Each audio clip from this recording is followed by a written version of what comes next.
Hello guys! Welcome ulit sa aking vlog. So for today's video ay magluluto ako ng simple at masarap na binignit, landang o ginataang halo-halo. Narito na ang mga sangkap na aking ginamit. Una ay itong 4 na klase ng kamote. At mamaya ipapakita ko sa inyo ang loob ng mga ito. Sunod ay itong mga tanim namin na gabi malapit sa palayan.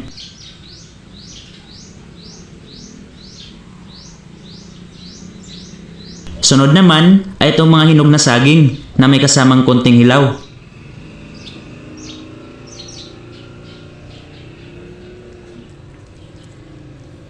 Meron din ako ditong ube na bigay ng aking tiyahin.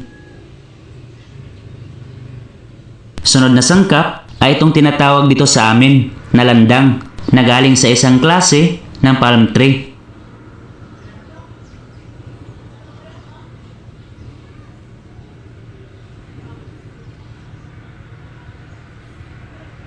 Sunod ay itong iba't ibang kulay ng sago.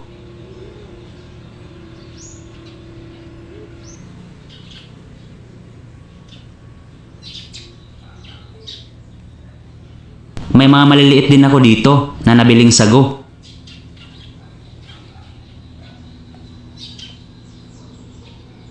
Gagamit din ako dito ng 2 klase ng large size na niyog. Yung pangalawang piga ng gata ay papakuluan natin mamaya. Sunod na sangkap ay itong brown na asukal. Mamaya, mailalagay ako na panghuling sangkap para pandagdag sa lasa nitong aking binignit o landang. Ito pala ang 4 na klase ng aking kamote na ginamit. Itong sa itaas na malaki ay kamote orange na nabili ko kasama itong 3 na parang ube na dark purple ang balat. Ito namang purple at yellow ay mga tanim ko na na-harvest noong isang araw.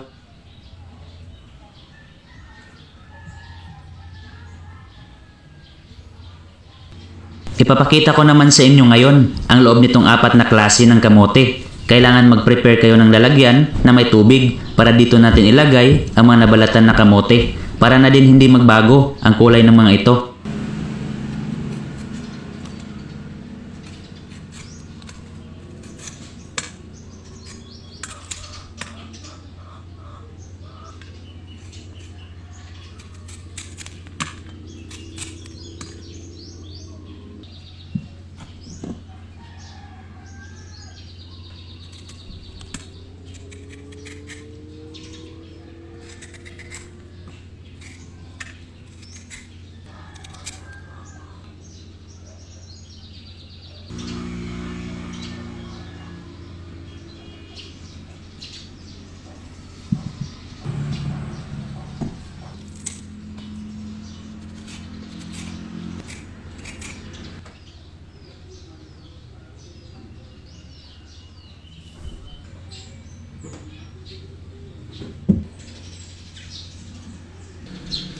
Hihiwain ko na ito ngayon sa kahuhugasan.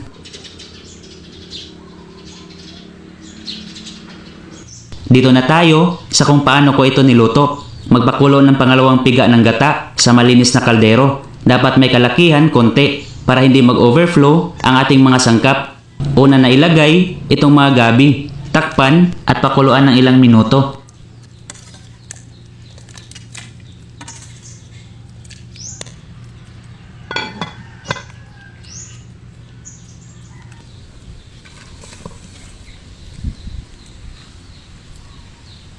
At kapag kumulo na, ay ilagay itong landang, mga kamote at ube. Pakuluan ulit ito hanggang sa maging malambot ng konti.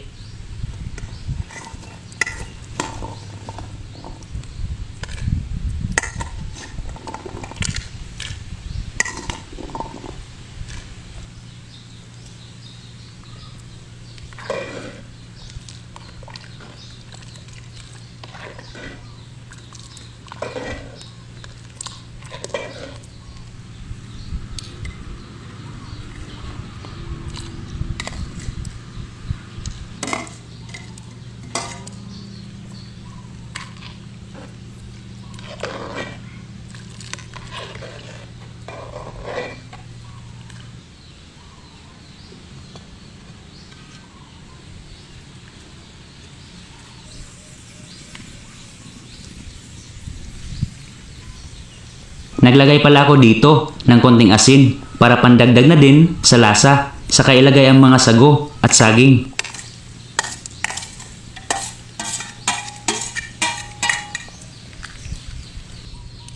Dito naman sa mga makukulay na sago ay pinakuluan ko muna ito para mas luto talaga. Kasi ang iba, meron pang mga konting puti sa gitna. At para na din mabawasan ang food coloring na ginamit dito.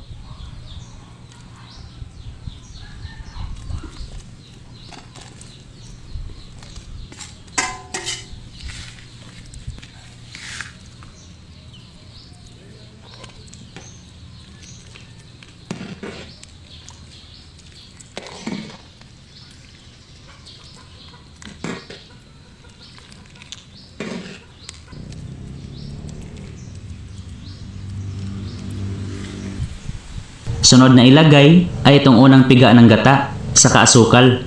Kayo na din bahala sa gustong tamis.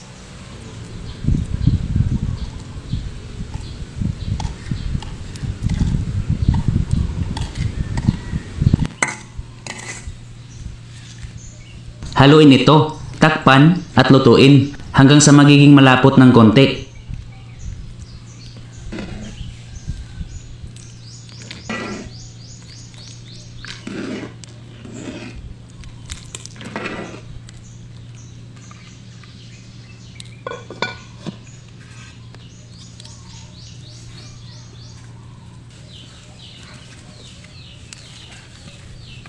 Ang pinakahuling step ay kumuha ng sabaw at ilagay sa maliit na lalagyan. Tunawin dito ang small pack ng Bear Brand powdered milk. Ito ang gamit ko kasi mabango ito na gatas. 1 pack lang din para lang pandagdag sa lasa at hindi nakakaumay.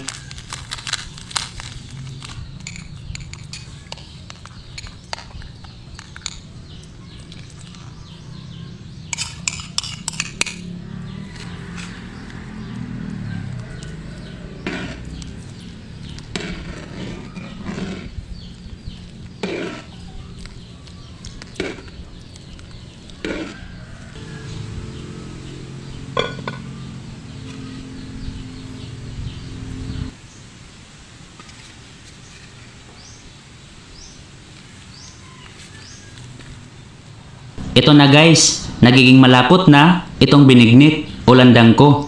Okay na ito.